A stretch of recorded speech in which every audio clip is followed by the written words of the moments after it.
Welcome to the Orange Flag Podcast. NLS2 was moved to suit Max Verstappen and no one else, but there was a little race this weekend we wanted to talk about instead. I'm Austin. I'm Aries. I'm Nicole. And yes, we're going to start with when I was still at the airport in DFW. I went to go get breakfast at McDonald's, and the cashier was like, "Where did you get your shirt?" And I had on one of my Grello shirts. It was a Kevin Estra shirt, but it like said Grello down the sleeve. And I was like, "Oh, like it's from this driver's website. I'm a fan of his, blah blah blah." It's also like not a current shirt that you can buy. And she was like, "Oh, well, my son is named Grello, but like pronounced differently because it's an Italian name. So completely unrelated to the car." So then I became like a little Paddock Legends propagandist in the middle of the airport McDonald's and showed her like all the stuff she can get that says Grello on it. Like, because obviously they have a crap load of merchandise. So, yes. That was before I got to the race, or before I even got to Florida. I was still in DFW at that point. But then I got to Florida, and it was Wednesday. It was Wednesday in that airport story too, but it was Wednesday in Florida, which is different. There is that autograph session thingy. We only have 30 listeners, so we're not like telling the whole world about something that normally is a little bit small, although this year it wasn't. So, yeah, the autograph session was a mess. Yes. It was lacking any form of organization. They never announced who was in what line. It was just chaos. It was bad. Like, there was no form of communication at all about anything, but also it just like everything about it felt unorganized. Like, even when the cars were coming in, because there were cars at the event too, and they were lining them up, and there's a guy that's supposed to be helping them like go to their spots, and Corvette literally had to tell the guy, "Hey, you put this car in our spot, so now all the other cars can't fit because you've lined the cars up wrong." So even the people working the event to set it up weren't doing it properly, and it only got caught because a team was pointing out to them, "You are putting a car actively in our spot right now." It was just such a mess. And there were two tables. So, like last year when we went to this, it was inside and you just went through one big long line. Um, it was not like that this year. It was two tables, but they didn't say who was going to be at what table. Yeah, so last year it got changed because of the weather, and that was like a last minute change they did to bring it inside.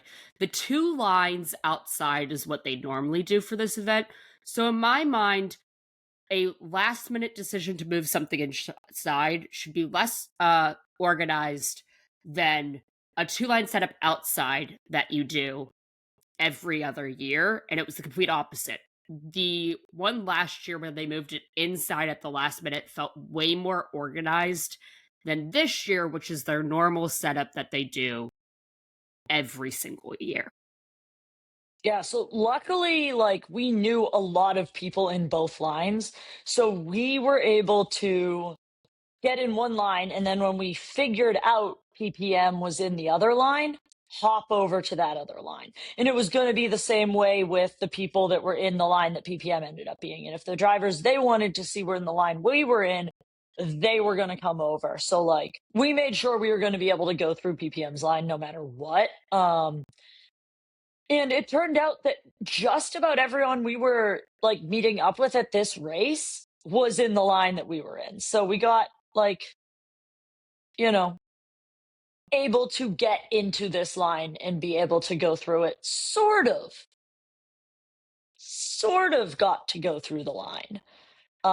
Which kind of goes back to the lack of organization. This autograph session that people were lined up, there were thousands of people there. went on for 30 minutes and there was no ushering. So we didn't make it through the whole line. Yeah. And we were like towards the beginning of the line too. So the fact that we didn't make it through the entire line is pretty crazy because we were in like the first set of people to actively get into the line. What would you say? We were there for 3 hours in the line? Probably. Yeah. Standing in line for 3 hours. Not that I think anyone from IMSA listens, but if they do, having an event where you allow someone to stand in line for 3+ hours and then not even get the full experience of what they lined up for isn't acceptable. Maybe get with IndyCar about how they do their autograph sessions because they know on average how many people they can get through a line and they cut the line off when it reaches that many people. I get that that's more work, but this was our introduction to the weekend was lining up and like one of the people in the group that we were with wanted to meet a driver that was in the line. She had made a jacket for that driver, like to get him to sign, painted it and everything. And she wasn't able to because his section was the last station on the table that we were going to. And nobody told us, hey, this is ending. So she didn't get to him. Like, that was her first ever experience at an IMSA race. So that's not a good introduction to the series. How many other people that were in the line, that was their introduction to the series? You know, do better. Yeah. I will also say there is one team I do want to give a shout out to because of how they handled it. They were in the other line, and that's Turner Motorsports. So they were in the other line, so we didn't go through their line and meet these guys, but that line ended and they stayed for hours after until the last person of that line went through, just continuing to side things, or if they ran out of cards or whatever, like just talking to people. So I thought that was really cool to see from that team specifically, that they stayed until like the last person went through that line to make sure those people at least had a good experience with that team specifically. Yeah, that was really impressive of them. I will say that for as far as what we wanted to do, I think we got the whole experience we wanted at the autograph session. And like it started what? Who were the first people in line? BMW? Yeah, I was gonna say, let's just go in the order for Yeah. moments that happened because they all kind of work better. I feel like if we go in order of Yeah. what actually happened. Um, so BMW was I wasn't like expecting anything from BMW except like Dries, and that was because Dries and Larry were next to each other, so like it was easy to just talk to Dries. But we get through the line, like get finally to that point in the line, and Rene Rash just looks at us and just starts cracking out 6-7 jokes. Very confusing. If you asked me the one person on BMW to get the 6-7 jokes, Rene Rast was the last person I expected to understand the 6-7 jokes. But then also, Sheldon sitting next to him and is just making fun of Rene for making a 6-7 joke, saying that he's too old to understand. Like, Sheldon is even too old to be making a 6-7 joke. Yeah, I forgot to look it up. How old is Sheldon Van de Linde? Because I I know don't he's think. younger than me, but like, bro, do you live under a rock? How do Yeah. you not know 6-7? And like, it's great because like they were obviously doing it because they were sat next to PPM. Yes. Okay, I looked And it up. like, yeah, Sheldon's only a year older than me. He's 26. yeah, He's my age, bro, basically. you should understand 6-7. I Which mean, makes it even understand funnier. it in the same way we all understand it, which is Yeah, that we don't, but we know it exists. yes. Exactly. But also it makes it even funnier when we're talking to them. And I'm talking about how even I at least understand it, and I'm the baby in the group, and I'm 25, and this man's laughing at me for understanding it as the baby of the group at 25. Sir, you are not that much older than me. Rene Rast is going to turn 40 this year. He is Yeah. 39 years old. So it is not that Sheldon is too young or too old. I mean, it might be that he is too young or he is in But then this he weird laughed at middle ground. yeah, but then even that makes even my thing about like us joking around about me being the baby of the group at Yeah, 25 understanding it being like still doesn't work out, Sheldon. I got no idea. No Dude. idea, man. Yeah. Um and then obviously as we said PPM was next to them. Um I brought, and it's up in my hotel room, but my little Jolene came in the day before I left. So that was awesome. Was able to get that signed by the guys. I don't think Matt realized those were available yet No. because he was like, he looked at it and he was like, gonna hand it back. Like, no, there's nothing for me to sign with them. And then he was like, oh, wait, this is last year's. Yes, Matt, it is. I am not an idiot. I would not I have think you it sign a 2024 car. Why would I I do think it such a thing? I think it does go to the fact though that Matt definitely does have to put up a lot. Even last year I noticed this signing things that aren't his car. Like that he wasn't actively part of Yeah, that just say his teammates' names on it. Um, right.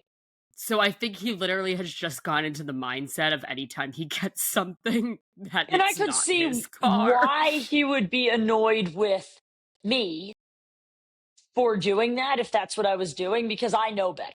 He knows I know better.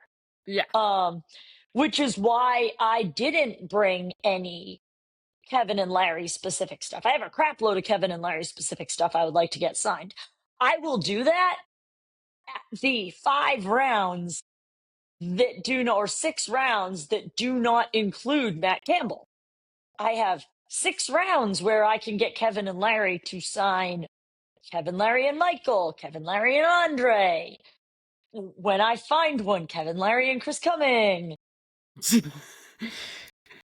Like, Yeah. I will not put Matt in a position to be like, one for you, not you, one for you. I only do that with pictures, Matt. But yeah, I mean, PPM as always, freaking great team, great people. Someone that I have not really had, I've had a lot of interaction with him, but not any like cool stories on that team is Felipe Nasser. Um, I posted on my story months ago a picture of me and Nasser from when he did Formula One. And like, I saw that he viewed the story, but like, whatever. Um, he brought that up in the line, like unprompted, was like, I saw that picture you posted of us from Coda. And I was like, I didn't know what he was talking about at first. Yeah. Then he was like, that's like over a decade old. And I was like, oh, yeah. Like, yeah, I mean, like, people give me crap because I met you, like, well before because he was sitting next to Kevin, well before I knew he even existed. So, like, why am I not your fan? Why am I his fan? Kevin was cracking up at that. Sorry, Kevin. It is true. I didn't know that you existed before like 2017. Felipe Nasser already had a whole F1 career by the time I knew you existed. Yeah. That's just the reality of that situation. But yeah. And then Lawrence Van Tor posted that he had like gone on a bike ride. I think it was either Wednesday or the day before. And he had watermelon Sour Patch Kids and a Coke. So like we said to him that like we didn't realize that he ate candy. Yeah. Um And I guess he took that to mean we were going to give him candy. I don't know where Yeah. he got that idea from. He was very butthurt that we did not have candy at the autograph session to give to him. Um, I don't know, dude. Oh Make no. it more obvious that you wanted candy. Right? um, yeah. And then after Larry getting mad about candy, Matt was next to him, and then it was Kevin. And so I was like, you two, I have silly stuff for you to sign, which is behind me. Um, Kevin got his chili that we showed in last episode because of the bit, and then the kangaroo. Um, Kevin was not confused at all. He more so just laughed that I would make him sign this, which, Kevin, I'm gonna say you did a lot worse at signing this than you did the baguette. Matt was, as to be suspected, very confused and was like, how do I sign this? And I was like, that's for you to figure out. I don't know. Which uh, led to the man, like, petting it to make sure the fur was in one direction before he signed it. So, like, he was very specific in making sure it was, like, perfect when he did it, which, I appreciate. Not what I expected, but yes. He was very confused, which was what I was expecting um, from that. It also did lead to more Chili's jokes with Kevin. He yes, did it did. not He's come to still Chili's. he has not well, we don't know that he didn't go to Chili's during the weekend. As of Wednesday, he had not gone to Chili's and he still has the gift card. But so at the autograph session I ordered a Bambi shirt and all of the guys thought that was hilarious. And that's because Kevin told us that they call Lauren Heinrich Bambi. So I get to over where Lauren is, and he's been wearing this Yankees hat in these pictures, this white Yankees hat in his like when he's out, living his actual life, not doing race car things. Um, so I was like, I'm from Boston. It is unacceptable for you to be wearing a Yankees hat. Here, I got you a Red Sox hat. And like the Red Sox logo was a B, and he's like, B for Bambi. No, Lauren, B for Boston Red Sox. And he's like, but it's B for Bambi. Bambi! Like, oh my gosh, Lauren, why are you like this? Which was great because then from that, Julian's like, wait. Let me get my phone. I need to show you guys this meme I made. And he shows us a meme, and it's Bambi. It's like a deer on a plane. And he's like, because he travels a lot. And we're like, There's yes, like, and he will Julian. only fly on, I think it was Lufthansa. He's like, Yes. he will only fly. So I put Bambi on the The, Lufthansa plane. yeah. Um, it was amazing. Once again, as always, I want to know like the innocent bystanders questions that they have when they see us interact with these guys. Yes. Because I understand that we are like an extra level of unhinged when it comes to the PPM guys and all of our stupid jokes with them. Yes, but I Slightly wasn't extra. expecting Julian to be like, here's my meme. I did not expect Julian to be like, here's my meme. Um, so Lauren said that he got a Bambi sticker to put on his helmet. And I really hope it was on his helmet for the race because, like, I hope the Bambi sticker won Daytona. It would be great. Um, yeah, like spoiler alert because we haven't gotten to Sunday yet, but Lauren won Daytona. Um, I mean, so did Felipe and Julian, but Lauren won Daytona. Okay, Thursday. Thursday. Thursday. So yes, Thursday. Manti, our good friends that I did free promotion for, Paddock Legends, had a booth at Yes. Daytona. We were very excited about that. Kevin Estre was very excited about that too. Yes. He made sure I knew that there was a Grello merch tent. Thanks, Kevin. I did, in fact, know, but I appreciate you making sure I knew that there was a Grello merch tent. I want to know if Kevin went to the Grello merch tent or he just Yeah, like was told it was there. But yes, we went and bought some Grello merch. Um, you bought that shirt. I bought a bright yellow hat that is up in the hotel room packed away. But yes. And that is very awesome because it is extremely expensive to get Grello merch in the US right now because they ship directly from Germany. But yep. now, if you are going to one of the 5 rounds that Manti is doing, they are going to have that merch booth at all of them. So, like, if you or someone you know wants Grello merch and is going to any of the endurance rounds, you can get Grello merch and save your $80 of shipping and tariffs. Which is exactly what I did. You're welcome, Paddock Legends, for all of the free promotion that I'm doing. I love not an ad. Not an ad is my favorite thing. So this is not an ad for Paddock Legends. And it's not an Buy ad, Grello merch. but your voices sounded very very advertising. So that would be an interesting ad. It would It be. was it's a not a ad. Yes, Sure. exactly. So then we go over to the paddock, right? And on my way over, on my walk over, I had, per the conversation with Larry, where he was upset with us that we did not have candy for him, I picked up a pack of watermelon Sour Patch Kids. So we were just like milling about the paddock, and there comes walking in Larry. And like there's like a little driveway in the middle, and we're standing on one side and he's on the other side. And I'm like, hey, Larry, I got you some candy. Catch. And I made sure like he had paid attention and he saw that I was going to throw him something. And like he got ready to catch it. And I underhand toss this bag of Sour Patch Kids across the paddock to Larry. Um, and then walk over and follow to talk to Yeah. him.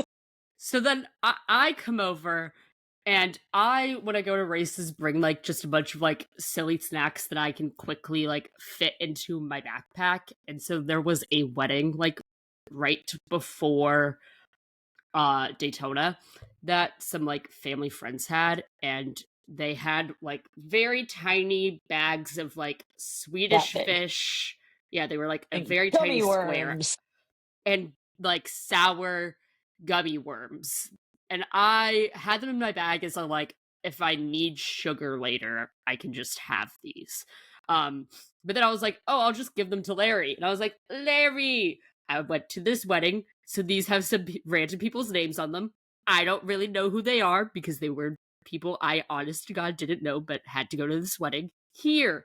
And as we're talking to Larry, he just starts opening the sour gummy worms and just eating them. Sir, you did not do your 10 laps of running to be able to eat your candy, because at the autograph session on Wednesday, he did tell us he makes his daughter run 10 laps before she can have candy. Yes.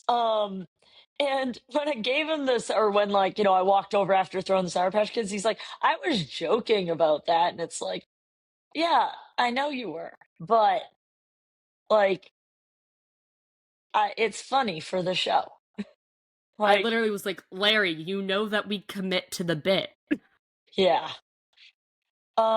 And then so if you follow us on social media, you saw that we put out the video of how much sleep various drivers thought they were going to get during the race.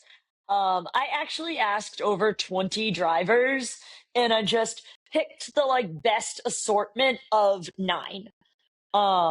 Just like had the best audio quality, were interesting answers.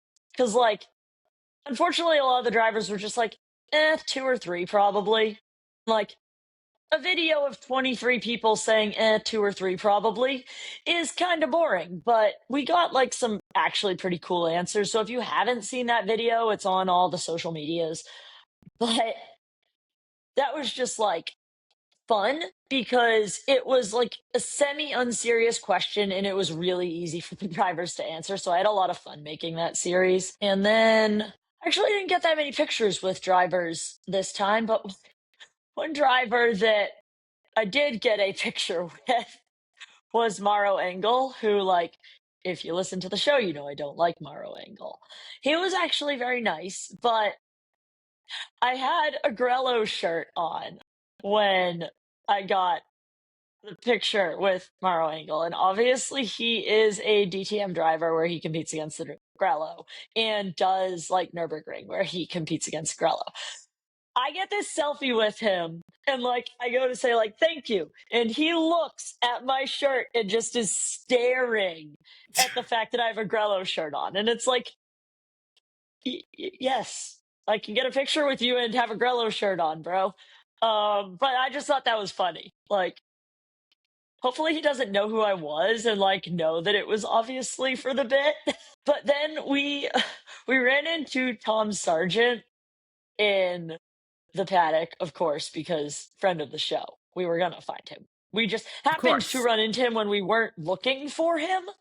Um, Yeah. and one thing that like I meant to ask more drivers about, but like forgot because I just forgot, is if they're a Whoop user, as I am, what their Whoop age is. Because mine's like 6 months, 7 months younger than I am. So I wanted to see how that compares to some of these drivers. Tom's is like 4 or 5 years younger than he is. So Yes. like good job, Tom. I want to get there. I probably need to like eat better and work out more if I'm going to have that happen. But yeah, that Yeah, was really funny. my other thing was, so I am also a Whoop user. So when we opened it, we're looking at our recovery scores. And mine, because I this whole weekend got pretty much no sleep. Race, I got no sleep, but even the days before really got none. My recovery was very much so in the red. And Tom saw that and he was like, "What are you doing?" He was very concerned. I was Yeah. like, "I don't know, Tom. I'm just not sleeping." And he's like, "Well, you need to work on that." Yeah. Tom, don't worry. I slept like 14 hours today. The recovery's in the green. Nice. Yeah, I was in the green today as well. Um, Someone who probably wasn't in the green based on the fact that they were drinking a Monster Energy drink today was Lawrence Vantor. I was unaware that Lawrence Vantor did things like eat candy and drink Monster Energy drinks. My entire worldview has been shattered by the fact that Lawrence Vantor eats candy and drinks energy drinks. So I'm like starting to think that Lawrence Vantor has been possessed by somebody else. I think he's been possessed as well. I would agree with that. This is probably the story that I've told the most number of people this weekend. So my Grello hat that I got that because like I unfortunately am probably never going to make it to the Nürburgring to the 24-hour race. Like that race is just A, it's in Germany. Germany's really far away. B, it's like kind of close in time, like in the general concept of it's in the summer to Le Mans. And like probably going to Le Mans like sooner than I am to the Nürburgring. So I get this hat so I can get Kevin to sign it because like I don't have any. I mean, I have like Kevin Grello merch, but I don't have any like signed by Kevin Grello stuff. So I go up to Kevin and well, actually before that, back up. So Kevin's just standing there like kind of almost doing his own little impromptu autograph session. People keep coming up, and I'm like, you can go ahead of me. You can go ahead of me. You can go ahead. And he sees that I'm doing that and like laughs at me. I'm like, I don't need to get this right now. And like kind of laughed because again, like I don't. He was there, so why not? And then when everybody else in the entirety of the paddock, all like 20 of them, were done getting Kevin to sign stuff, I'm like, I got this Grello hat because I'm probably never going to make it to Germany to see you actually race this car.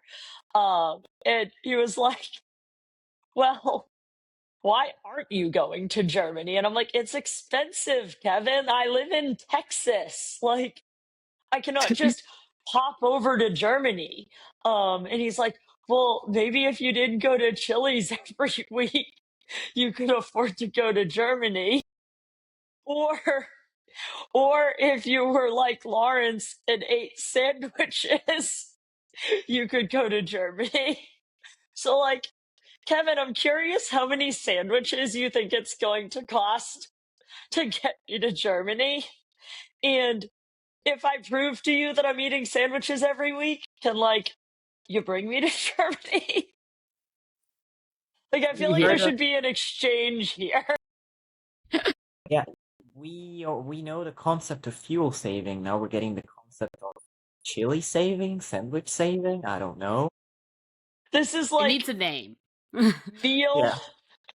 meal cost saving with Kevin Estra.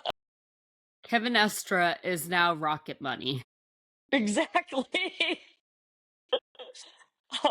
But yeah, that was just something I was not expecting Kevin to give me like financial tips so that I could go see him race in Germany.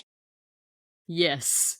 Which now, going back to Tom, when we found Tom when we weren't looking for him, he was like filming with Portia a like right Media. garage tour. So we stayed to watch this child do this very silly garage tour because they're like actively working on the car while they're trying to do it. So he's like having to jump around people. It was chaos. And I had the kangaroo in my bag because the whole goal of the thing was to get Matt and Tom to sign it. Kind of like how the baguette was my French Porsche guys. The kangaroo was the Australian Porsche guys, which are my The guys. Australian version of the baguette. Yes. So I was like, Tom, can you sign the kangaroo? And he was very excited about this kangaroo. But then also all of Porsche media was like excited about it, which was funny. And then he's done signing it and he just like is like, do you want to take a photo of me with it? And I was like, sure, I guess. What is with these boys and wanting to be photographed? That will make sense when we get 2 days later in this story. Yes. And then also speaking of Right, Right is sponsored by coffee. So they have Good Boy Bob. Bob. Not an Yes. ad. Drink Good Boy Bob coffee per Right Motorsport. Not an ad. Not an ad. But it is good.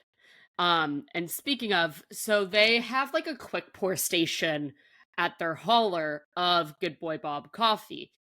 And we keep noticing it and we wanted to try it. So we like saw Elliot walking in the paddock and we wanted to get photos with Elliot anyways because it's his only race of the year in IMSA because he was their Daytona only driver. So after we got photos with Elliot, we were like, "Hey Elliot, we were wondering, could we try the coffee at the quick pour?" And he was like, I don't see why not. And he like brought us over and started pouring us coffee. And then he was like, wait, I don't have to get it for you guys. You can just get it for yourself. Go ahead. So we had a bunch of coffee. Yes. Thanks to Wright and Elliot saying that we were allowed to. Yes, it was cold coffee, like iced coffee or cold brew. And it was good. Yes. So like I was joking about like, oh, I'm gonna find the best coffee and try to like get Kevin to get coffee with me. But what I've decided I'm gonna do instead is just Nicole gets coffee without Kevin at the track and test the at the track coffee options, which was this place called Retro Roast at Daytona. And I'm going to get a latte at every single one of them.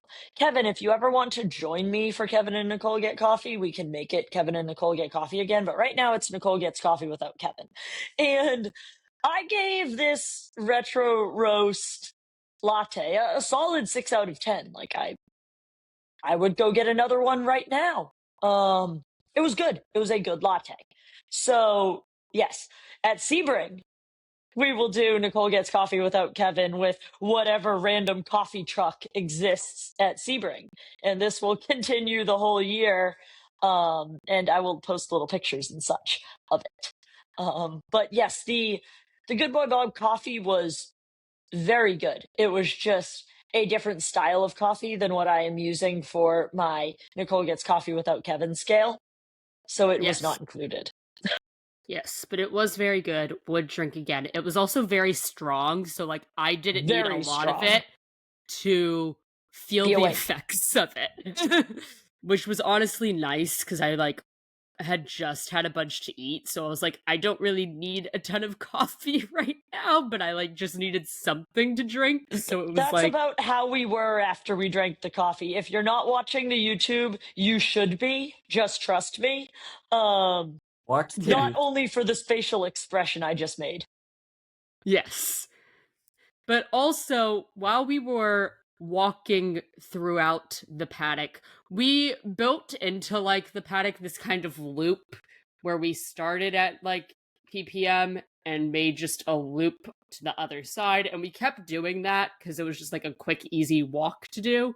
So as we're doing our little loop, we see Connor Zilish, and I have met Connor a few times, but like the last time was all the way at Charlotte for NASCAR. So I wasn't expecting Connor to like remember who I am, but he very much so very obviously remembered who I was, which was crazy. Um and so we got into a whole conversation about Earl because this is what we forgot to mention about the autograph session. We were talking to Earl about Connor and Fred, and apparently it was like talked about during the broadcast about how Earl has to sign Connor in for his rental cars and his hotels. And we were talking to Earl on Wednesday about that. He was like, "Oh yeah, I have to do that for Fred too." And so when I found Connor, we were talking about that, and he just was talking about how Earl is his dad, and he very much so calls Earl his dad, which He is straight up was hilarious. like, that guy's my dad. Yes, but Earl, I know we were joking around on Wednesday that you are Fred and Connor's father figure for the week, but even Connor agrees that you are his father figure. Which, speaking about Connor, on Friday, we were like walking throughout the paddock, and because Connor was with Action Express and Connor is a Red Bull backed athlete, outside of their hauler, kind of like how Wright has their coffee station, they had this Red Bull fridge. And so throughout the whole weekend, me and Shauna, who we went to the race with, and Shauna drinks a lot of Red Bull, have both been like, we want a Red Bull from the fridge. And I really didn't need one, but like Shauna drinks Red Bull like crazy. So I was like, I'll try to get Shauna a Red Bull. And we found Connor coming out of the fridge, coming out of the hauler next to the fridge. No, he was in the fridge. And I was like, hey, Connor, a bunch of people were like trying to get him to sign stuff. So I let him sign a bunch of stuff. I was like, hey, I don't need you to sign anything, but can I have a Red Bull? And he was like, yeah, I can give it to you this once because then everyone's going to expect to get a Red Bull, but I can get you one now. And so I was able to get Shauna her Red Bull for the weekend. Yeah. So He it was like, worked this out. is a slippery slope. I don't think I'm supposed to do this, which was Yes. hilarious. Yes, but goes to show that when drivers remember who you are, it can work in your favor, and sometimes that favor is getting a Red Bull. Yeah, that was super cool of him. He was also not the only driver that was provider of energy drinks, although the other one was a lot more forward in his providing of energy Yes. drinks. Because Ryan Hardwick was straight up like, hey, anytime during the race, anytime during the weekend, go over to the trailer. There's a cooler there and it's got all the flavors in it. My favorite is like the purple one and the orange one. So, like, that was crazy because we ran into him. Like, so he told us that at the autograph session, and then we ran into him later on and we were like, Ryan, we can't freaking find this cooler. So he Yeah. walks us over and is like, here it is.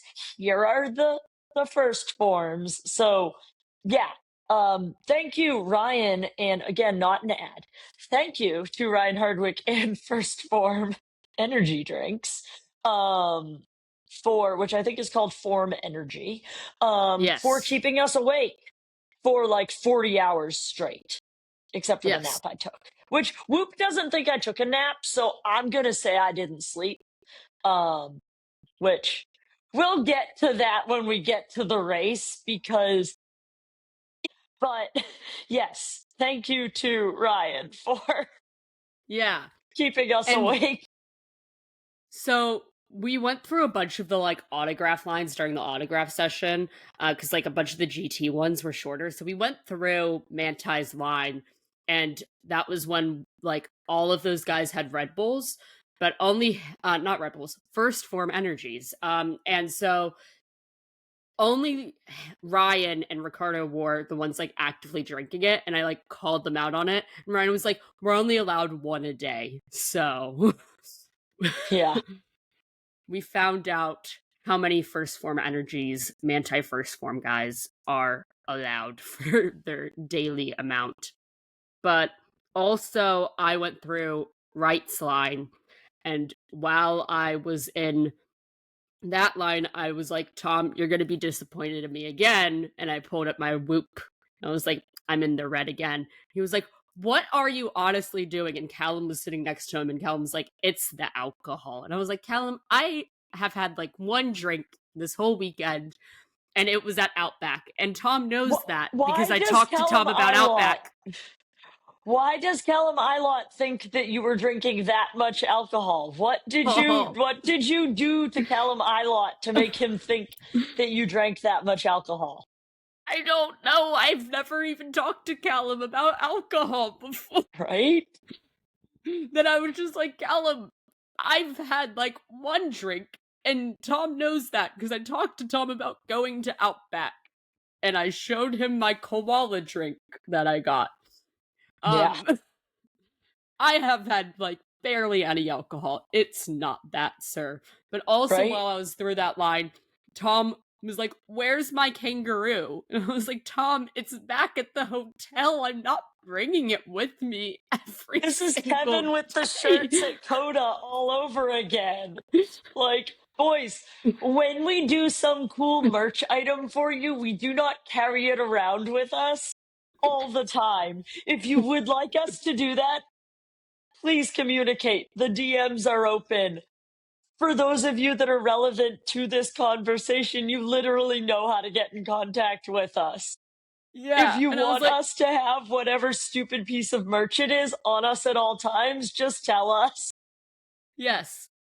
Which I was like, Tom, it's back in my hotel room. And he was like, You're taking care of it though, right? And I was like, yes, Tom, I'm taking care of your kangaroo. Which at this point I've decided, Tom, the kangaroo doesn't have a name. Didn't come with the name. So if you want to name the kangaroo, you're more than happy to DM me because you know what my Instagram is, what you want to name it. Because I've decided you can do that since it's your kangaroo now. Nice. Um, so the primary line that we lined up to go through, like obviously we went through GT lines because they were short, but the primary line that we lined up to go to for the autograph session was um both Meyershank cars, Action Express, and both PPM cars, which is literally the entirety of the only drivers I care about, minus Dries Vantor, that were doing the race. Like, like as far as GTP goes, like that is all the drivers that I have any interest in going through an autograph line for. So that was like they made that line for me. It was great. I loved it. So a crap load of people were in that line because AJ Allmendinger and Connor Zillett were in that line. And then another crap load of people were there because Scott Dixon and Alex Pillow were in that line. So this line, I'm not kidding, was the longest line by a massive margin. Like it put the Rexian Spike line to shame. And then PPM always draws a large line just because it's PPM. They have fans. But we were in that line. So uh, it took forever. And my big thing that I want to do this year is get the Porsche poster from every race. So Yes. like we get to Car 7's table and the posters are gone, but Car 6 still has them. So I run over and I get a poster for each of us from Car 6's table and get Car 7 to sign it. So at least I was able to get my poster. It is again packed away in the hotel room. I'll have a show and tell next week. Yes. Which for this line, it worked out in my favor because I made a jacket for this race, which is really just my Matt Campbell jacket of all of Matt's like biggest moments in racing. So like his big wins, which included Bathurst, and then championships. And so as I was painting this, one of the biggest jokes I kept messaging people was, I want to fight Earl Bamber.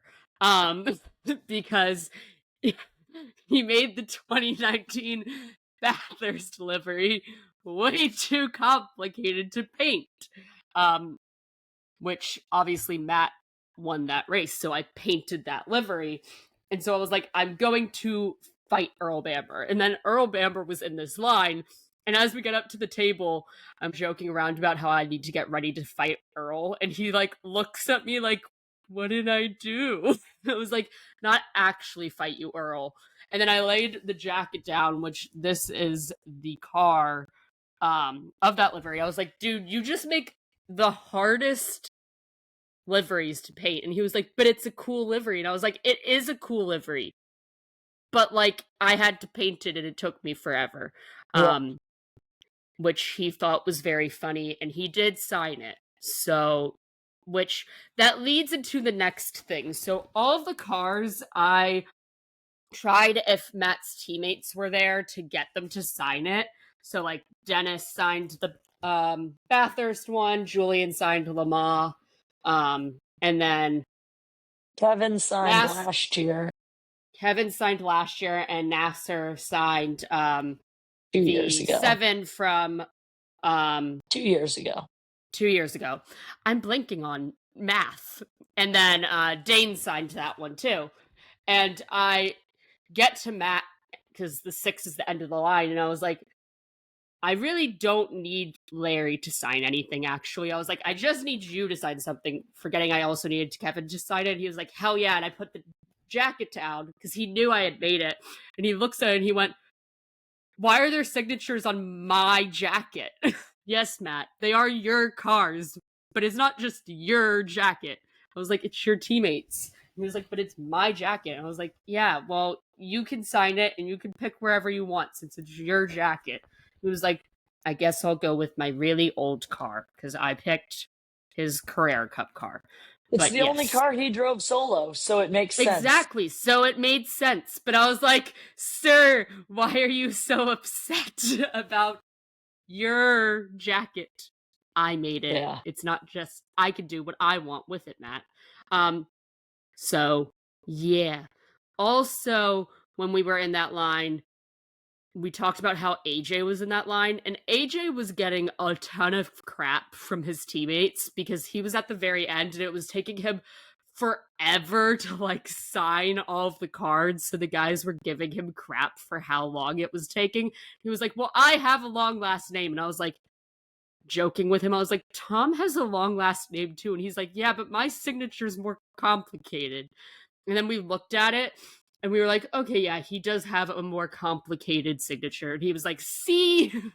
So the fact that this is a whole like waterfall, right? Yes. So the fact that they were making fun of AJ's signature caused me to look closer at the Car 60 cards. And then I noticed that Scott Dixon was not signing with a number. Normally, when he signs stuff, he signs with a number. So I quit back over to him. Hey, Scott, why aren't you signing with the 60? And he was like, I don't know. And I'm like, come on. I got some '01 stuff. I got 9 stuff. I don't think I have a single signature from you with the 60 on it. Come on, man. And like, I'm joking, right? And he's laughing, I'm laughing. And then I just go about my business, right? End of story. Go through, go down to PPM, get my little poster signed, going over to Manti, get that stuff. And then I'm walking away from Manti, and 2 people walk up to me and they're like, "Hey, are you a Scott Dixon fan?" And I'm like, "Yeah, I am actually." Which was funny because I had a Kevin Estra shirt on. So, like, Yes. why the heck do these people, like, why are they asking me if I'm a Scott Dixon fan? Like, I thought maybe they were other podcasters and, like, recognized, like, that I talk about Scott on the podcast or something. That didn't turn out to be the case. But they were like, "Well, can we interview you about the fact that you're a Scott Dixon fan?" And like, so I talked about, I've been supporting Scott basically his whole career because, just casually watching IndyCar back in the really early 2000s, like right when he started with Ganassi, and he had that red Target car that really caught my attention. Um, and just I decided I was going to support him. It's one of those like, why did you pick your favorite driver? Sometimes you have a really good reason. Sometimes it's just the first name you saw on the screen or the first person that you happened. I don't have like a super great reason as to why I am a Scott Dixon fan, but I am a massive Scott Dixon fan and have been for over 2 decades. Um, so I tell them all of this, and then they're like, "So we have a surprise for you." And I'm like, "Oh, cool. Like, am I going to get to go meet Scott or something?" Like, I'm thinking that in my head. And they pull a last year's IMSA suit out. And they're like, "Scott wanted to work with us to make sure a big fan of his got this race worn suit. And it's autographed." So, like, I literally like went full on speechless. I was like, Yes. holding the microphone, and I was like, "Wow, um, I do not know what to say. Holy crap!" Like, I was just in shock because, like, I could tell partway through the interview, like, this is something, but I figured like Scott was going to walk up behind me and like want to shake my hand or something, like, or maybe I was going to get to go like, I don't know, see the car or like something, but I did not expect to get a race worn Scott Dixon suit. And it was just crazy. And that then led into, because racing drivers are competitive boys, on Saturday, um, got to see Kevin's IMSA helmet for this year, which like which I assume it's for this year. I didn't actually clarify that, but it's his same one that he used last year. It appears the white one with the black and red like piping on it. Great helmet. I've been saying that since he announced it last year. Love that helmet. So, um, he had kind of been saying like, "Well, maybe we need to take a picture with my helmet because, you did that at Coda and I won." So on Saturday before the race, like he was like, "Meet me over at the trailers before the race and I'll get my helmet and you can take a picture with it." So we do that on Saturday morning, go over there, and he comes out with the helmet, and I'm like, "Take a picture of me." And I hand my phone to Kevin Estra to take a picture of me holding his helmet. But then Kevin's like, "Well, I want to be in the picture." So he comes over, and then you took pictures of me and Kevin holding the helmet. And I was like, this whole thing is just crazy. And then herein lies the problem of trying to explain to people what I do with my life, because after Kevin goes back in because he needs to get dressed to go do race cars, um, these guys were standing there and saw the whole interaction, and they were like, "Did you just like ask Estra to go get his helmet?" And I was like, "So here's the thing. Yes, but no." Um, because I did when I saw Kevin, I'm like, "Yo, are we doing this thing right now?" And he was like, "Yeah, let me go get the helmet." So like, yes, I did technically ask Kevin to go get his helmet. No, I did not just randomly go up to Kevin Estra in the paddock and be like, "Can I see your helmet?" There is a 6-month old backstory there to all of this. Um, so like, don't go trying to go up to drivers in the paddock and get them to, you know, let and this so Dana and Shauna were like, "You're the worst person in the world to try and convince people to be a Kevin Estra fan because like if a random fan goes to a race, they're not going to get the interaction with Kevin that you do." And I'm like, "Okay, maybe not, but they're going to get 90% of it because that's just who Kevin is." Like, yes, they may not get the, "Hey, let me go get my helmet so we can take a picture with it," but they will still get the super kind and authentic person that, like, is who Kevin is at the autograph session, cracking jokes. Like, Kevin that's giving me crap about that I go to Chili's and that I could go to the Nürburgring if I did. Like, any fan is going to get that interaction. So I do still think I am a good steward of Kevin Estra fandom. So Yeah. go be a fan of Kevin Estra. Yeah, he may not like let you hold his race helmet, but he also might. I don't know. Like, I think it is though hard to be like, even just for like both of us with the way we both interact with like our drivers, like the way I interact with Matt is very different than like the interaction you're going to get if you aren't a giant Matt fan and have talked to him for a while, because we just joke around about random stuff at this point, and it's like, yeah, he's probably not going to be as jokey around with you as we are, but like you can still get the man to be funny if you like actually yeah, go up to him and talk to him. So like maybe we aren't the best people to like compare a normal interaction with the guys with, but like they still are good guys, like, and will still be like great for interactions at a racetrack. You might just not get like the same exact level that we get, but yeah. there's And been like, months leading up to that. even with years at this point leading up to it, even with the like hat that Kevin gave me at Coda. Like, if I ever wear that hat or have it hanging on my bag or anything, like, people are like, "Where did you buy that hat?" And I'm like, "Well, I didn't buy it." "Well, how did you get that hat? Like, did you win it?" I'm like, "It was, my thing that I say is it was a gift from the team." I don't, it's so hard to explain the interactions we have. Again, like, this is why I'm so intense about PPM, is because they are just so awesome.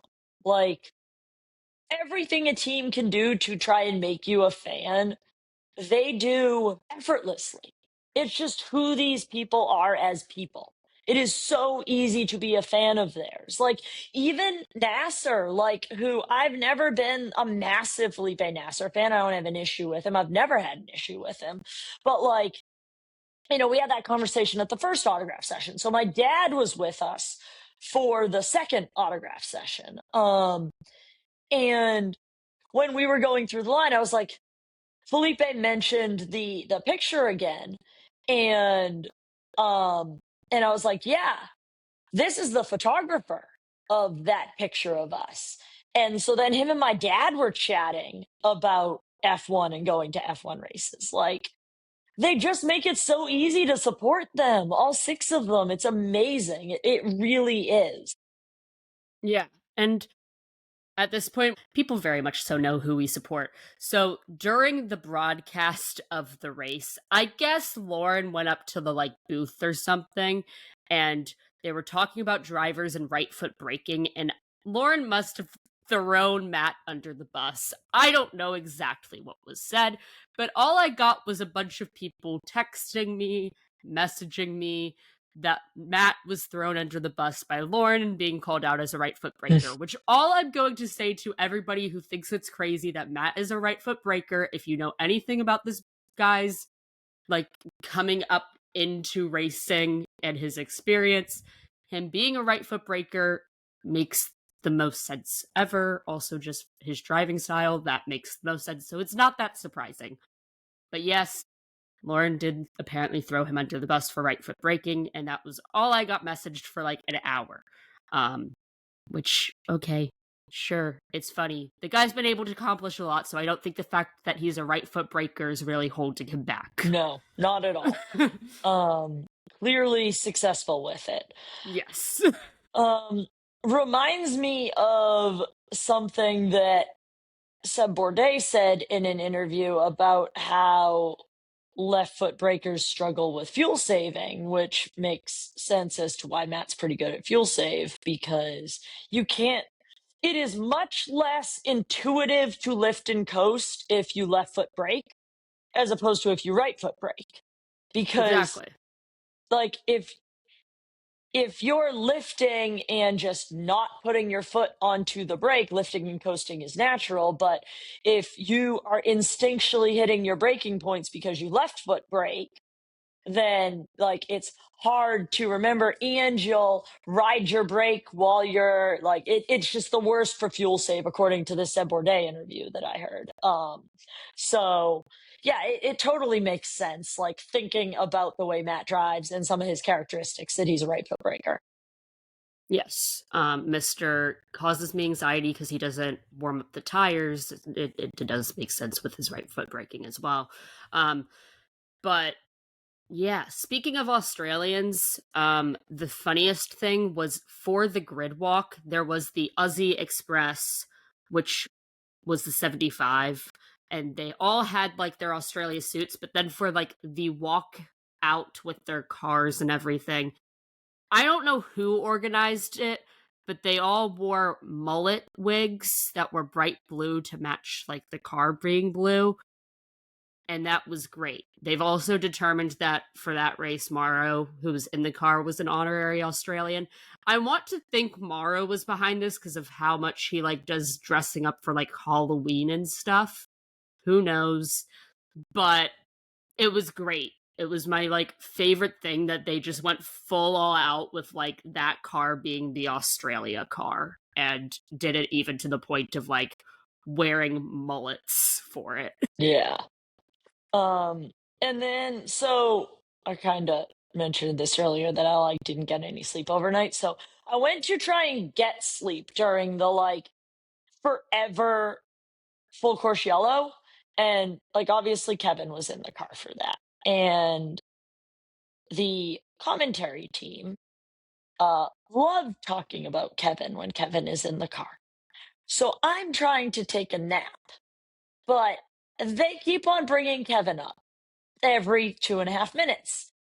And every time they do that, I like wake up and I'm like, did Kevin crash? What happened to Kevin? Why are we talking about? No, they're just telling stories about Kevin at 2 in the morning while I'm trying to be asleep. I would have appreciated maybe like story time about Kevin go on for like half the amount of time that it did so I could sleep the other half of the time. But yeah, Whoop says I got zero sleep during that time, but I did like lay down and close my eyes.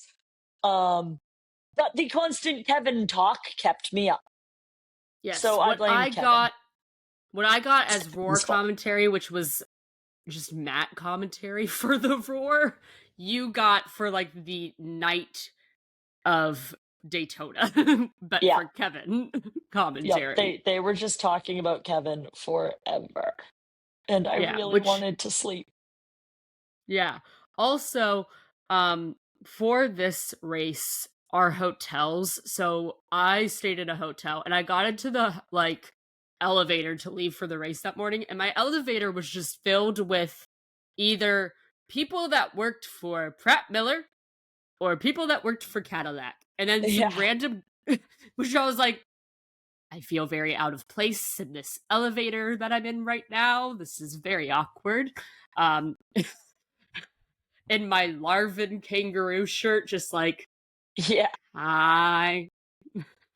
Um, but then this like guest who was just staying at this hotel, like not for the race, obviously, got into the elevator with us. It was like, "Oh, are you guys all done like with work?" And they were like, "No, we're just getting started for a 24-hour race." And they were like, "Oh, well, good luck with that." Yeah. I mean, it, What made what made it even better though was this random person was wearing like random Vandals merch, so I expected them to be like, okay, maybe they're here for the race too. They Nope. obviously weren't. So I was very confused even more. But I just like to like we're all just awkwardly in this elevator. They get asked if they're like done working and they're like getting started for the 24-hour shift. It Yeah. was great. And then like overnight, after I determined screw attempting to sleep because they keep on talking about Kevin, I went and talked about Kevin with the car 6 crew. Because one of the crew members was, so there was a tiki guy in the garage all weekend, and one of the crew members was just standing outside the trailer with the tiki guy, and we were Yes. like, we gotta ask, what's with the tiki guy? And they were like, oh, we got it from the place where we had our team dinner. They let us take it and they signed us and or signed it. And this is Tiki Bob. Yes. So we got pictures with Tiki Bob, and like we're slightly delirious. The crew members are slightly delirious. From what it sounded like when they were telling us a little bit about like what was going on in the like actual pit, everyone was either sleeping or slightly delirious. And apparently Kevin wanted breakfast. Yes. That was my Also, favorite thing, was that Kevin wanted breakfast. yes, which also going along with Tiki Bob, we were like talking about it with them and like the whole story about it, and they were like, "Yeah, we thought somebody stole Tiki Bob for a bit," and we were like ransacking the garage looking for him, and he ended up just like behind where they had been keeping him. So now they're like taking Tiki Bob everywhere with them, like carrying him around. So he like went to the pits with them, and since they had left the pits for a little bit to go get sleep, they like brought Tiki Bob with them. So that's why they're just carrying Tiki Bob around with them Yes. now. And so we joked with them about like Tower, because Tower has the sausage dog stapler. We were like, what's with teams and their like mascots they randomly adopt getting stolen? Because Towers was like actually stolen. The Six thought theirs was stolen. So this just seemed like a continuous thing. I'm a Which, huge fan of teams having like random little mascots. I think yes, every team should do this. It's great. No, but Tiki Bob is life. So yes, we stand Tiki Bob in this um household. I think we need to make a Tiki Bob shirt. 100%. Yes, definitely. New merch for Sebring, Tiki Bob. I feel So like Tiki like Bob fits the vibes of Sebring, you know? yeah, Tiki Bob does fit the vibes of Sebring. Yeah. So obviously the boys drove race cars for 24 hours and they like did stuff and came in fourth. Good job.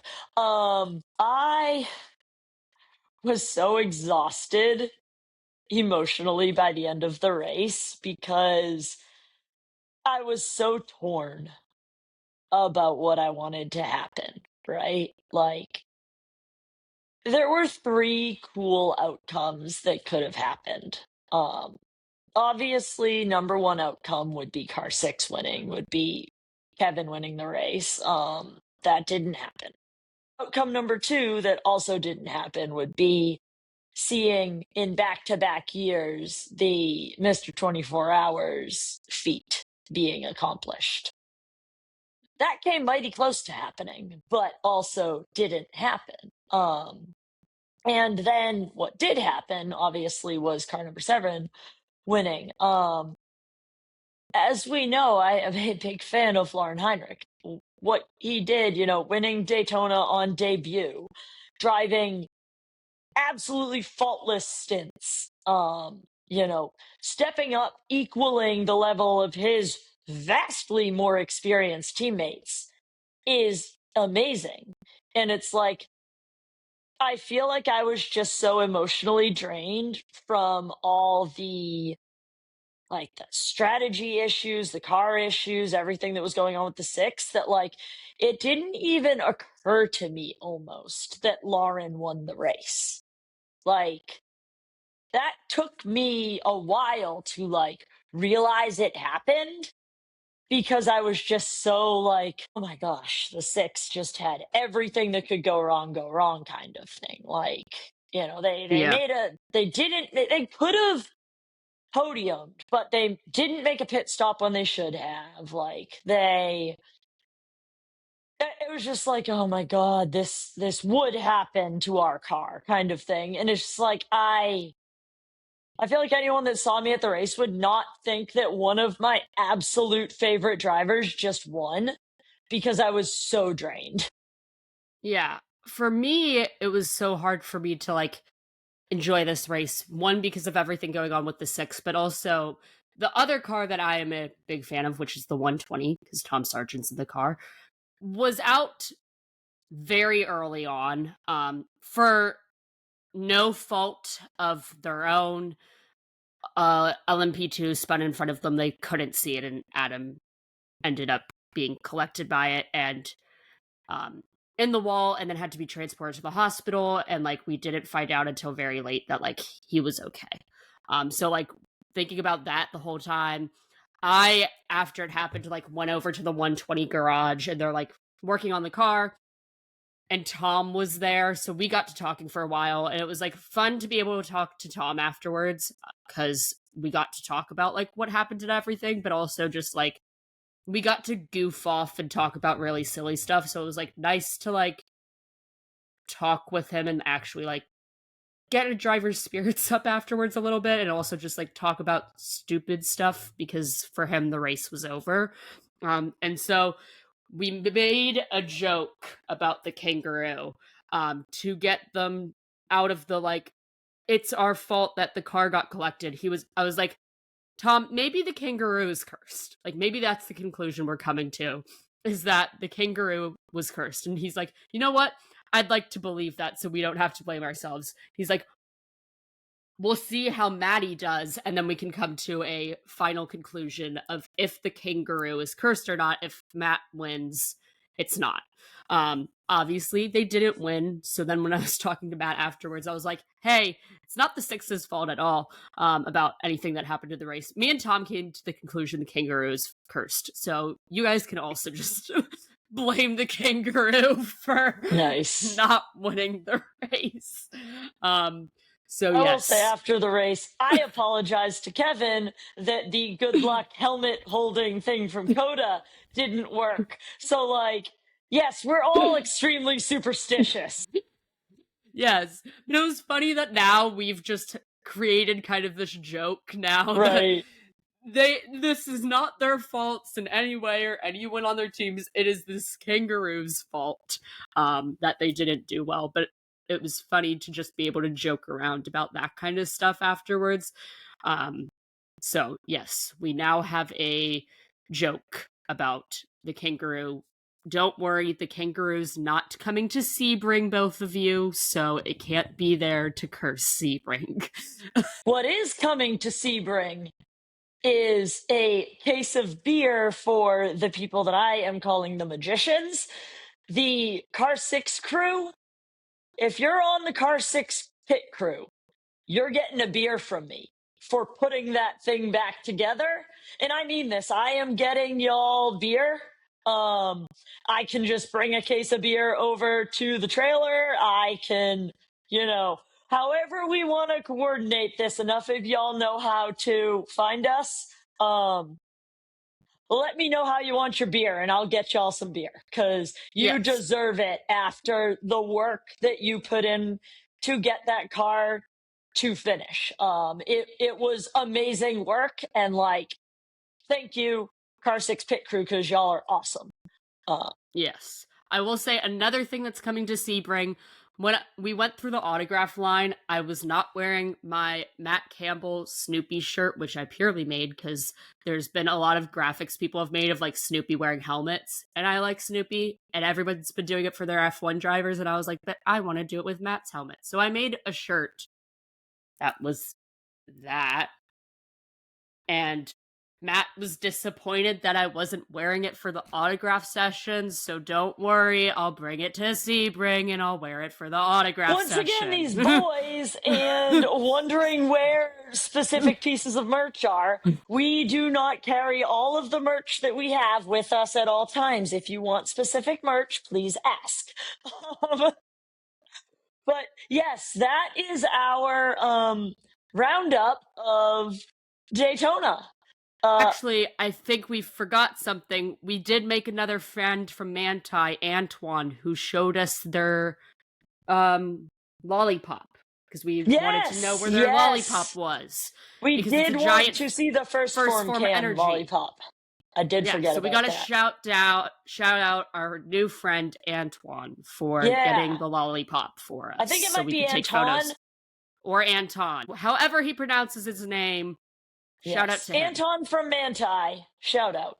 Well, hello, I guess I exist. I didn't go to Florida again, and I'm not going to any IMSA races this year unless something magic happens and I happen to watch it.